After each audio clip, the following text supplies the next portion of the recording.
نقصان ہوگا، لیکن کسی دوسرے کے سامنے، ہزاروں آدمی کے سامنے یہ کہتا نہ پھرے کہ وہ انسان شراب پیتا ہے، وہ جوا کھیلتا ہے، وہ چوری کرتا ہے، وہ شرابی ہے۔ اسی کو اللہ کے رسول اللہ تبارک و تعالیٰ نے فرمایا وَلَا تَلْمِزُوا أَنفُسَكُمْ کہ ایک دوسرے کو طعنہ مت دو، اور اس طعنے کی تفسیر میں وَيْلٌ لِكُلِّ جو پچھلے جمعہ کی تفسیر میں کچھ ٹوٹی پھوٹی باتیں آئی تھی، اسی طعنے کے بارے میں اس پوری سورت کریمہ کو اللہ رب العالمین نے نازل فرمایا۔ اللہ کے رسول علیہ السلام نے فرمایا کہ طعنہ دینا بالواسطہ ہو یا بلا واسطہ ہو، طعنہ دینا زبان سے ہو، طعنہ دینا آنکھ سے ہو، طعنہ دینا اشارہ سے ہو، طعنہ دینا نقل کر کے ہو، ہر صورت میں ناجائز اور حرام ہے۔ مثال کے طور پہ اگر کوئی انسان ناٹا ہے تو ہم اس کو کچھ نہیں کہہ رہے ہیں، لیکن دوسرے کے سامنے ہم نے ہاتھ سے اشارہ کر کے ایسے کہا جسے سمجھنے والا یہ سمجھ گیا کہ فلانا آدمی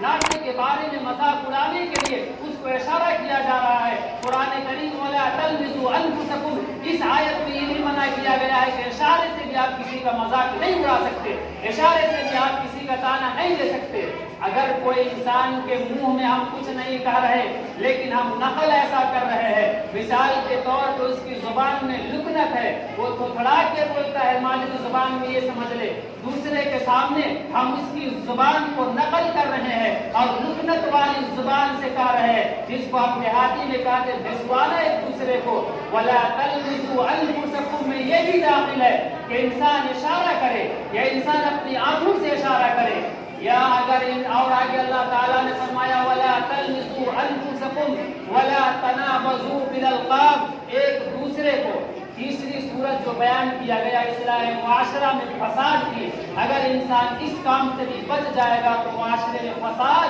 اور لڑائی اور جھگڑا نہیں ہوگا۔ اور فرمایا وَلَا تَنَابَزُوا بِالْأَلْقَابِ ایک دوسرے کو برے نام سے مت پکارو۔ تو تین باتیں ہو گئی۔ اللہ نے پہلی بات میں فرمایا کہ ایک دوسرے کا مذاق مت اڑاؤ، دوسری بات میں فرمایا کسی کو طعنہ مت دو، اور تیسری بات میں یہ فرمایا کہ وَلَا تَنَابَزُوا بِالْأَلْقَابِ ایک دوسرے کو برے القاب سے، برے نام سے مت پکارو۔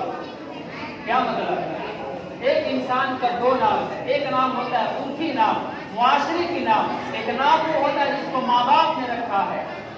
فور ایگزامپل مثال کے طور پہ ایک آدمی ہے، اس کا نام عبداللہ ہے، لیکن اللہ رب العالمین کی تخلیق نے اس کے پیر میں کچھ عذر رکھ دیا ہے جس کے وجہ سے وہ لگ ہے، جس کی وجہ سے وہ معذور ہے، لیکن عبداللہ نام کو چھوڑ کر کے اس کے پیر میں عذر ہونے کی وجہ سے اس کو ہم پکار رہے ہیں یا اس کا نام لے رہے ہیں او لنگڑے یا لنگڑا کر رہے ہیں۔ کسی کے آنکھ میں اللہ تبارک و تعالیٰ نے کچھ کمزوری رکھی ہے، اس کو او اندھے کر رہے ہیں۔ کسی کے کان میں اللہ رب العالمین نے کچھ کمزوری رکھی ہے اور اس کان کی وجہ سے ہم کسی کو بہرا کر رہے ہیں۔ اللہ تبارک و تعالیٰ نے فرمایا وَلَا تَنَابَزُوا بِالْأَلْقَابِ کسی کو اس کے برے نام سے مت پکارو، یہ چیزیں ناجائز اور حرام ہے، اور انہی چیزوں کے بارے میں وَيْلٌ لِكُلِّ ہُمَزَةٍ لُمَزَةٍ کی تفسیر پچھلے جمعہ کو آ چکی ہے۔ اللہ کے رسول علیہ السلام نے فرمایا ایک نام یہ بھی ہوتا ہے، ایک نام عرفی ہوتا ہے، ایک نام وہ ہوتا ہے جو ماں باپ نے رکھ دیا۔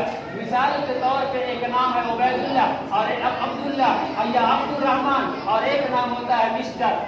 دو نام ہے لیکن آدمی ایک ہے،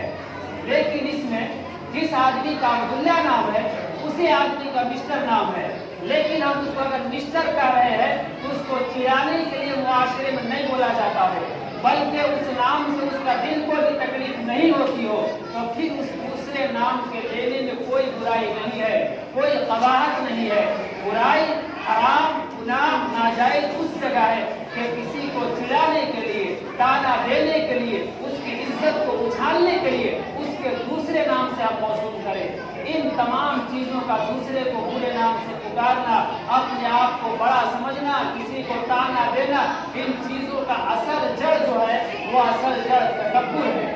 اور انسان میں تکبر کب پیدا ہوتا ہے؟ جب انسان اپنے آپ کو یہ سوچتا ہے کہ ہمارے اندر کوئی برائی نہیں ہے، ہم پاک و پوتر ہیں، ہمارے اندر کوئی غلطی نہیں ہے، ہمارے اندر کوئی خامی نہیں ہے، اور دوسرا آدمی میں عیب ہی بھرا ہوا ہے۔ جب انسان اپنے آپ کو اچھا سمجھتا ہے، اپنے آپ کو تمام غلطیوں سے پاک سمجھتا ہے، اپنے آپ کو غلطیوں سے منزہ اور مبرہ سمجھتا ہے اور دوسرا کو عیبدار سمجھتا ہے تو وہ انسان تانا دیتا ہے، وہ انسان دوسرے کو حقارت